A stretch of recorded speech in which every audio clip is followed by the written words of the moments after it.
ایک شخص غصے میں امام علیہ السلام کی خدمت میں حاضر ہوا اور کہنے لگا، یا علی، کل مجھے بہت بڑا نقصان ہو گیا۔ بتائیں میرے اس نقصان سے اللہ کو کیا ملا؟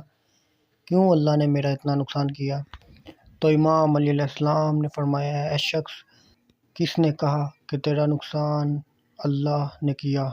کسی کا نقصان کرنا اللہ کے قانون میں نہیں۔ جب کوئی انسان پیدا ہوتا ہے، اللہ اس کے مقدر میں کامیابی لکھ دیتا ہے، لیکن افسوس تو یہ ہے کہ انسان خود اپنے غلط فیصلوں سے اپنا نقصان کرتا ہے۔ بتاؤ، اس زمین میں تمہیں سب سے زیادہ پیار کس سے ملا؟ تو وہ کہنے لگا، یا علی، مجھے سب سے زیادہ پیار، محبت، خیال میری ماں سے ملا۔ میری ماں سے بڑھ کر مجھ سے کوئی محبت نہیں کرتا۔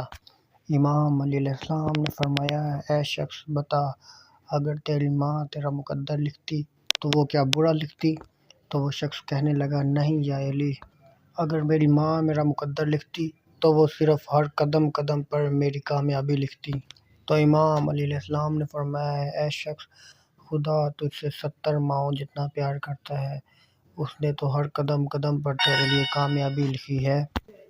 اللہ تو نہیں چاہتا کہ اس کی کائنات میں لوگ ایک دوسرے سے نفرت کریں، شر کریں۔ یہ انسان خود ایک دوسرے پر ظلم کرتا ہے۔ اگر ہر نیک اعمال اور گناہ انسان سے اللہ ہی کراتا تو روز محشر کا دن کیوں رکھا؟ بتاؤ، تقدیر میں ہر شخص کامیاب ہے، لیکن اس کے غلط فیصلے اسے کامیاب نہیں ہونے دیتے۔ اے شخص، یہ نقصان تمہاری تقدیر میں نہیں تھا، تمہارے غلط فیصلے کی وجہ سے یہ نقصان تمہیں ملا۔ نصیب ہونے کو نصیب اور تمہاری منزل کو تقدیر